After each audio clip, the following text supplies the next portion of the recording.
wanted to discuss with you everything from, master numbers to a million other things under the sun. I wanted to discuss, of course, numerology at some point. I want to do a video on complete numerology and discuss the major numerological inferences. But before we get to all that, I thought we should at least start with the master numbers, because I'm pretty jazzed about them and they're important. So let's go there first.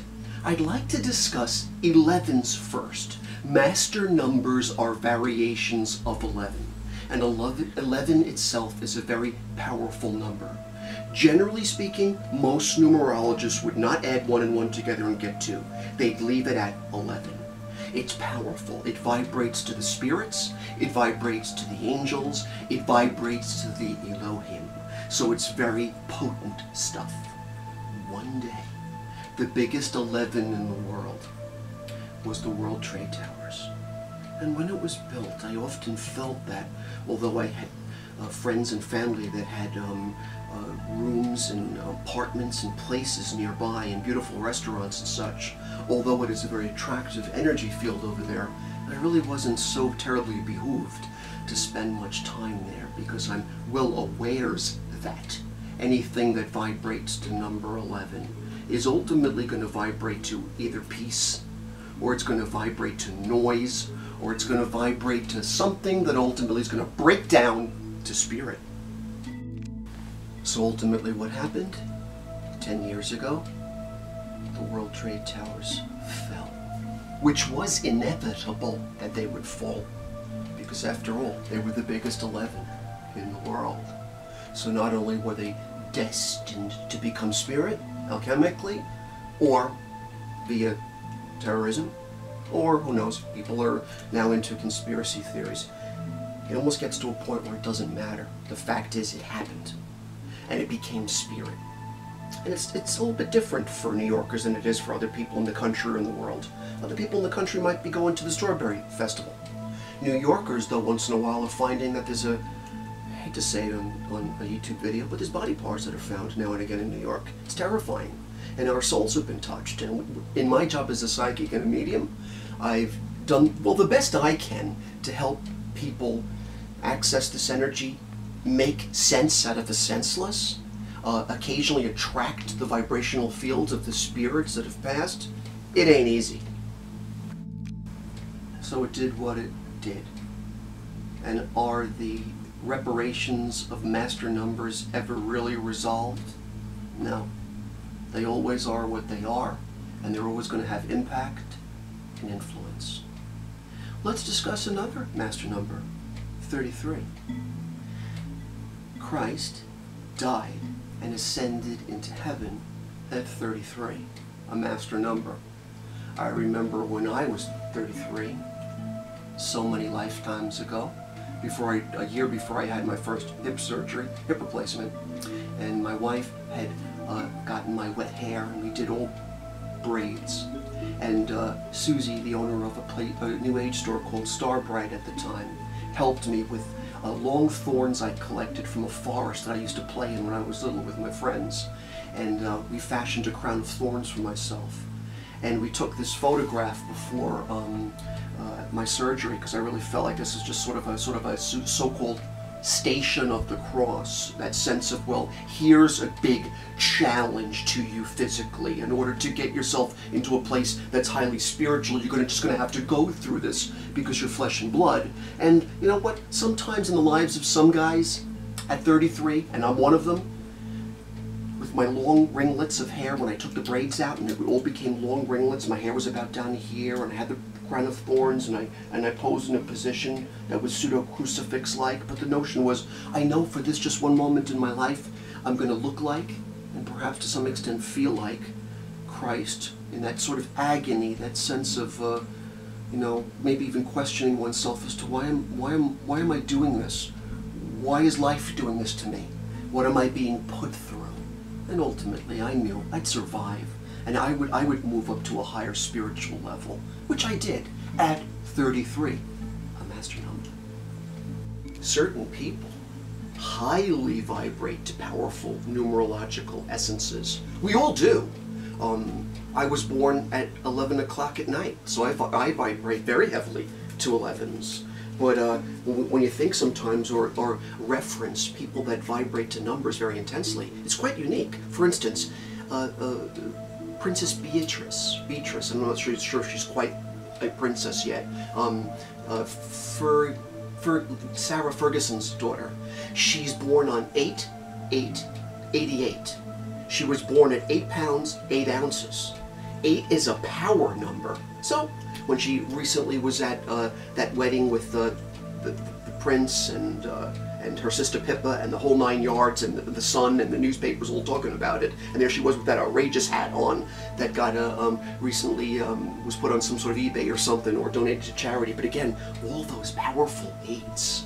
Very interesting that she vibrates to such a number. We all do, but interesting what her number was. All the 8s. So everybody vibrates to different numbers, and different numerologists, and I've sat on many a numerological lecture, will discuss your first name, your last name, your nickname, your middle name, your whatever, your address. They'll put in so much information to determine what your numbers are. I sometimes find, though, ultimately, aside from those numbers, sometimes you should even just simply vibrate to the numbers that you just feel real about, that you feel connected to, whatever you feel your so-called lucky number is. Don't dismiss it. There's a reason why you vibrate to that number. Who knows? Excuse me. Maybe it's this lifetime. Maybe it's past lifetimes. Maybe it's the address of a place that you were conceived at. Who knows? Sometimes, as we're edging into this Virgoan energy and everything's becoming quite cerebral and we're thinking a lot, maybe you shouldn't just overthink it. If you like a number, you like a number for a reason, and you find power in it. Go for it. Embrace the number. There's a great mystery in the number 23, I find. And it's no accident. Everything from the square miles of New York City, 23, to what you can watch the movie 23 with Jim Carrey to blow your mind, if you'd like to, on that particular number. The piece of ice that recently broke in on Antarctica was from a 230-mile chunk of ice, ironically. So there's some very interesting vibrational field to that. 29s can be quite potent too. There's a very big astrological cycle to 29s, including the fact that a lot of people, you have to excuse me, the cats are going nuts with their talking toys. They do it all the time, but you know, they're cute that way.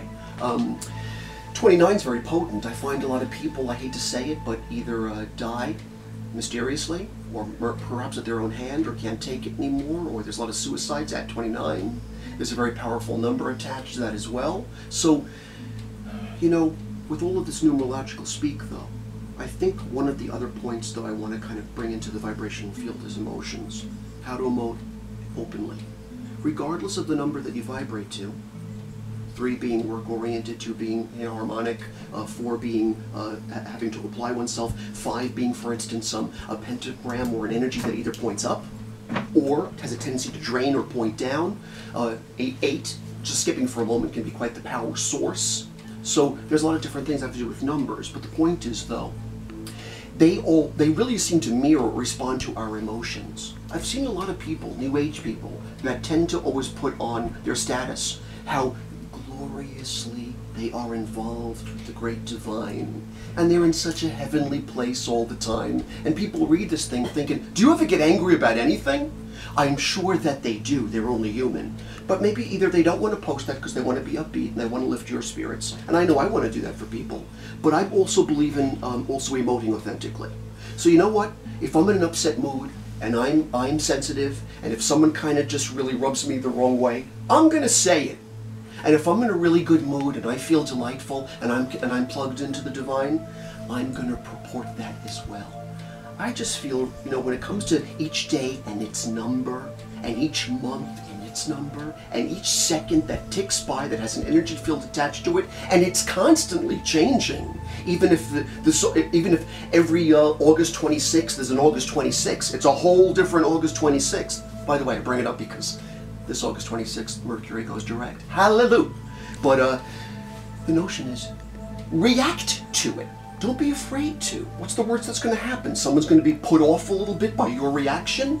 So what? And sometimes, you know, I'd rather that we live in a world where we're honest with our emotions, even the things that hurt us, so that those that love us could maybe even come to our aid and put a soothing balm on that energy field and help our hearts. So, numbers and emotions, it's very interesting. There's certain octaves to it. They're intertwined. They're partners in life.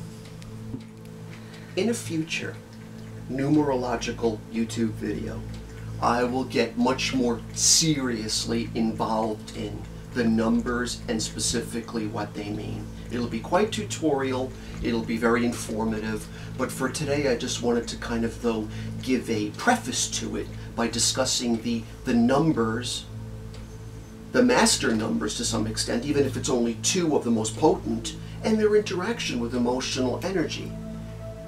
You know, that said, as we age, we embrace a certain number.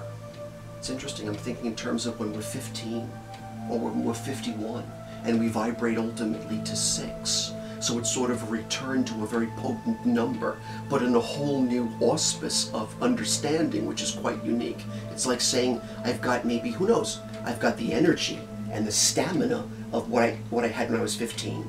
But I've got the wherewithal and the intelligence and the history and the knowledge and the experience of someone who's 51. So it's very unique. Not me personally, I'm just saying anybody, but that notion of saying there's a redux, a redo. There's an ability to kind of re-examine what it's like to be in a certain numerological energy flow, which is pretty cool. But that said, this would be a golden opportunity to get a sense of what the universe reflects back to us when we discuss things like emotions and numbers. So let's see what the cards have to say today.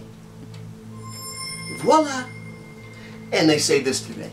So, when we've got that whole vibration in the air about numbers and their energy fields, the vibrational fields that have even attached an emotional subject, energy field, vibration to them, well, the vibes say this today.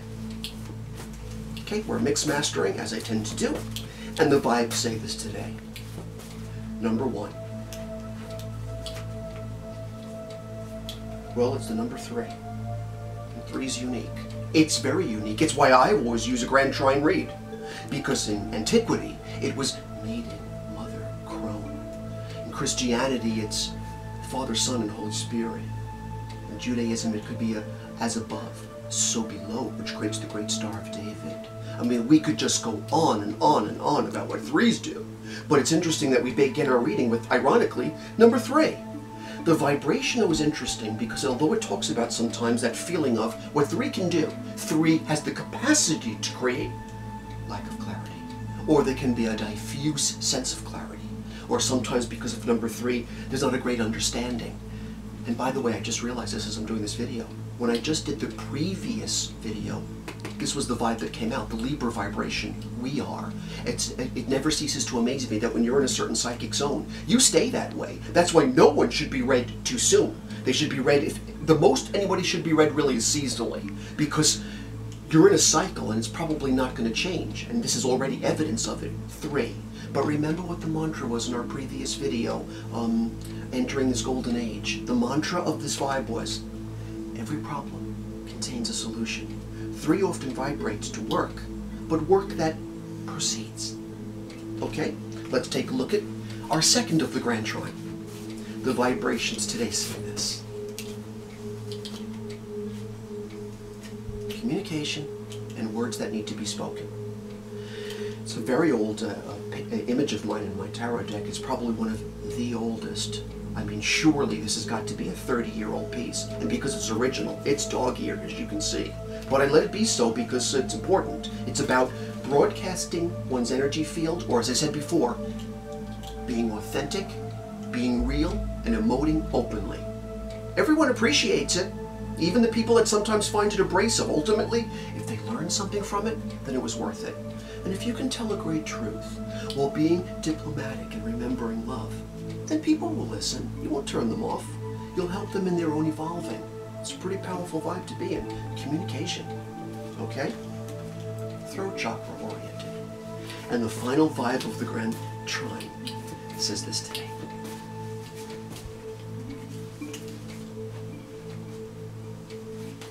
Well, it's 2, which is interesting. And by the way, this is more of a traditional tarot card, not Daniel-esque. But the vibe is the 2 of Cups. In this image, 2 mugs splash water through the universe with 2 pumpkins and 2 gourds. And it's ruled by Cancerian vibes. It's emotional. And it's called love. So the vibration that has a lot to do with 2. Let's face it, 2 is all about harmony. 2 is all about love. Of course, love would have been in antiquity attributed to the number 2, or in this case, the 2 of Cups. Cups hold water. Water is considered to be emotional. So what have we got numerologically? Because I'm very interested in such things. We actually got 3 and 2. Number 5. So remember what I said about number 5. I've always considered it one of my lucky numbers. And I think some of it rubbed off from my grandma.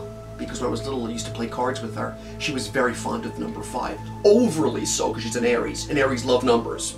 So she was really into number 5. So that's really what we got. So remember lastly what I said about number 5.